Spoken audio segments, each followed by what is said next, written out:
Next on the program, we have Dori Holte. And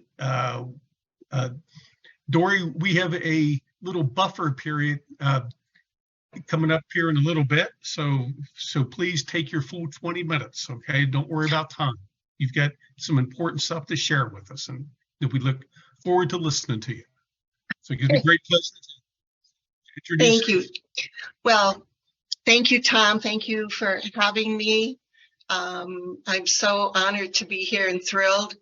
I don't know if everybody here knows my background or my story. Back in 2011, I published a book, Voice Unearthed, Hope, Help, and a Wake-Up Call for the parents of children who stutter. We have a son who's 26. He's going to be 27 next week, who stutters. And we had quite the journey with our early therapy into his teen years and now as an adult. So today, instead of trying, I've written a new book, Voices Unearthed, The Impact of Childhood Intervention on Those Who Continue to Stutter. And rather than try and tell you everything that's in the book, I kind of want to touch on why I wrote this book and how it came to be. I recruited on Facebook groups people who, it was important to me that was parents of older children and adults who stutter, because I wanted to understand the impact of early childhood intervention in the long view, for them to be able to look back and go, well, this was really helpful, this wasn't so helpful, and this was even harmful. I didn't know what I was going to end up with, but I ended up interviewing 60 people, 60, 32 parents, most of them with older children, and 28 adults who stutter. And I just want to say thank you to all of them, because the gift that they, I think, gave me and have given the community is tremendous. But what I found, I transcribed the interviews, I mined them line by line, started seeing the reoccurring themes, that although the stories were each unique, each of them had reoccurring themes. And I was so struck by that. And I think what really struck me was what I view as a disconnect between what these people were saying, especially parents, and the narrative put forth. And that's what, I have a whole chapter on that in the book, but that's kind of what I'm going to focus on today. First off, again, we're going to just review some of the narrative. The narrative is early intervention is best. Early intervention will help children overcome their speaking difficulties, help them learn to manage their stuttering, increase their speech fluency as appropriate, learn to control their stutter. This is common narrative.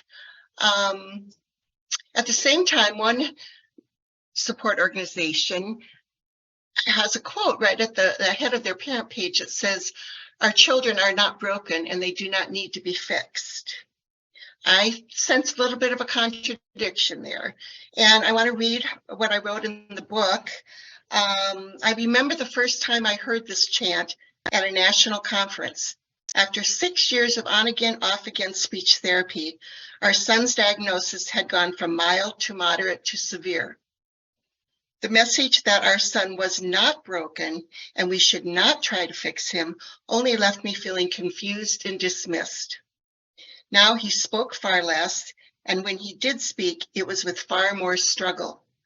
Our son was now broken in ways we didn't know he could be broken. And God knows we needed to do something. The last thing I wanted to feel was dismissed. So early intervention is best. That is a common narrative. The next I'm going to talk about is find a speech therapist who specializes in stuttering. Again, I want you to picture a parent of a 3-year-old who knows absolutely nothing about this. They're going to, many will assume that, and many did, and the ones I interviewed, if a speech therapist is certified they are qualified to treat someone who stutters. Here's the reality of that situation. First of all, it's not uncommon for a speech therapist to get all the way through graduate school with little, if any, training, education, background in stuttering, because stuttering is not as common as other disorders. And unless I've taken a special interest in stuttering and really made an effort to get that information, they may not know anything, very little about stuttering, and they can still treat your child. ASHA lists 1,000, and I want to make a point, this is all from the perspective of the United States. I know we have people from all over the world here.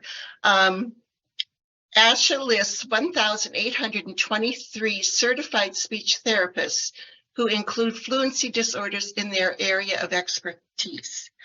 Now, as far as I know, and I could be wrong, for them to include fluency disorders in their area of expertise, there really isn't any vetting for that. I mean, it's my understanding that if they take an interest, they feel like this is something they want to treat, they can say that they have fluency disorders in their area of expertise. I may be wrong.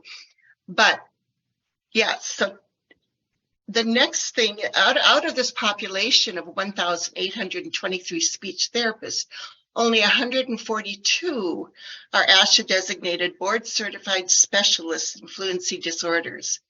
A significant number of those have retired or are on the verge of retirement. And my last point about find a speech therapist who specializes in stuttering, even those who have put forth extra effort to learn about stuttering and specify fluency disorders in their area of expertise, disagree as to the safest, most effective approach for those who stutter. So I think the simplification of that statement, find a certified speech therapist who specializes in stuttering, can be very misleading for a parent. Next, ask the right questions. This one really gets me going. Parents are encouraged to thoroughly question any speech professional they are considering. Here are an example of questions that I found in the narrative. What is your approach to stuttering? Is your chosen approach a good match for my child's personality? Is the therapy or approach age appropriate? What strategies do you teach? What programs influence you in your approach? Now, these are good questions. I'm not suggesting they're not, but a parent's capacity to assess based on the answers, I think, is quite limited. And that's something I heard over and over again from parents. And I want to read a couple of the quotes. And what are your goals for therapy? That's the last one. My goal is I want my child to stop stuttering. I'm hoping your goal as a speech therapist is the same. That's the assumption that is made. So the parents I interviewed conveyed a harsh reality about the suggestion of ask these questions. Linda and John, parents to 41-year-old Courtney, said, sadly, when you're parenting, you don't know what you don't know. So you reach out and try to get information. You throw a dart in the dark and hope that dot that you're picking is the one most appropriate for the issue. You have no context to provide some degree of assessment. And Trudy, mom to 11-year-old Claire, when we started out, I didn't know anything about it or that there even were different approaches. We just did what the therapist said. If parents don't know what the options are, they're not going to go looking for them. So what's going on here? I think the gap you see between the narrative and what these parents experienced is what this book ended up addressing. And social psychologist Roderick M. Kramer talks about this concept, not just relating to speech therapy, of course, but to our country in general, to the world in general, to the way we operate in general. And I think it's really important to understand what's going on here. First of all, we often rely on trusted third parties to verify the character or reliability of other people. We do it all the time. our doctors, our teachers, our psychologists, our speech therapists. We trust the third parties. And of course, in the United States, it would be the American Speech and Hearing Association. There are other organizations like this in other countries. And those are as long as our professional is certified by that organization, we're good to go. An important element of swift trust is the presence of clear and compelling roles. Deep trust in a role, we found, can be a substitute for personal experience with an individual. Role-based trust is trust in a system that selects and trains the individual. So I think in most cases, parents put their trust in those trusted third parties to answer all those questions for us. I don't think we feel we need to really have the answers to those questions. Once we've made a decision to trust, we tend not to revisit it. That's dangerous. The challenge in revisiting trust is that it requires questioning the people we trust, which is psychologically uncomfortable. I remember, I would read that I was supposed to trust my speech therapist, or our son's speech therapist. You get into therapy, you want to trust. It takes a while for you to say, hey, wait a minute. I'm not comfortable with this. Something's not right here.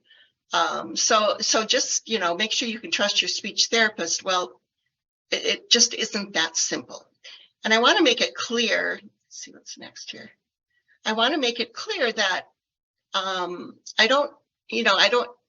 just think there's a disconnect. There's a gap between the narrative and the reality. And Voices Unearthed brings people into the reality of this therapy.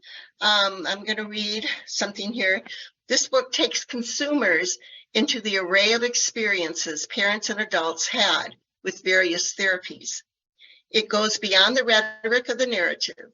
These people who took the time to share their stories help us to understand what stuttering modification, fluency shaping, lid cone therapy, parent-child interaction therapy, avoidance reduction therapy, holistic therapy, family-based therapy, therapy focused on acceptance, how all these therapies played out in real lives.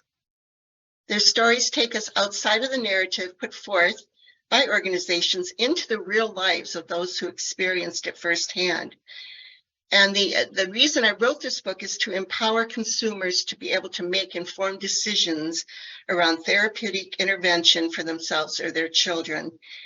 And that, in my opinion, is what's been missing. I believe that, it's not as if the information isn't out there. Carla just shared her wonderful story. John Hendrickson just shared his story. Christopher Anderson. It's all out there. What I wanted to do is make it more accessible, to have a parent be able to pick up this book and understand what these different therapies look like, the risks that can be involved. And I'm not telling them what type of therapy they should choose, but I just want them to be able to make informed decisions, because at this point, the narrative that they're given, I don't feel enables them to do that. So that's why I wrote the book. So that's it. Any questions?